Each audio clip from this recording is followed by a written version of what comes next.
ಯಕ್ಷಧ್ರುವ ಪಟ್ಲ foundation Mangaluru ಇದರ ಜೊತೆ ಕಾರ್ಯದರ್ಶಿ ರವಿಶೆಟ್ಟಿ ಅಶೋಕನಗರ ಅವರು ರಸ್ತೆ ಅಪಘಾತದಿಂದ ಮಂಗಳವಾರ ಮುಂಜಾನೆ ನಿಧನರಾದರು.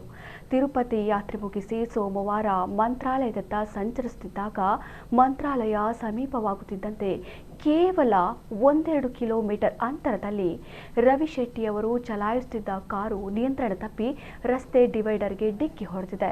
ಡಿಕ್ಕಿ ಹೊಡೆದ ರಭಸಕ್ಕೆ ಕಾರು ಸಂಪೂರ್ಣ ನಜ್ಜುಗುಜ್ಜಾಗಿದ್ದು, ಅದೇ ಕಾರಿನಲ್ಲಿ ಪ್ರಯಾಣಿಸುತ್ತಿದ್ದ ಪುರುಷೋತ್ತಮ ಭಂಡಾರಿ, ಸುದೇಶ್ ರೈ ಮತ್ತು ಪ್ರದೀಪ್ ಆಳ್ವಾ ಪ್ರಾಣಾಪಾಯದಿಂದ ಪಾರಾಗಿದ್ದು ಖಾಸಗಿ ಆಸ್ಪತ್ರೆಯಲ್ಲಿ ಚಿಕಿತ್ಸೆ ಪಡೆಯುತ್ತಿದ್ದಾರೆ.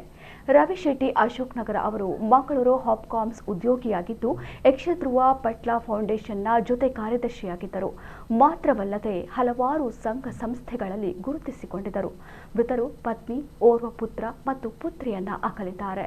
ಇನ್ನು ರವಿಶೆಟ್ಟಿ ಅಶೋಕನಗರ ನಿಧನಕ್ಕೆ ನಮ್ಮ ಕುಡ್ಲ ಸಂಸ್ಥೆ ಆಡಳಿತ ವರ್ಗ ಹಾಗೂ ಸಿಬ್ಬಂದಿ ತೀವ್ರ ಸಂತಾಪ ವ್ಯಕ್ತಪಡಿಸಿದ್ದಾರೆ.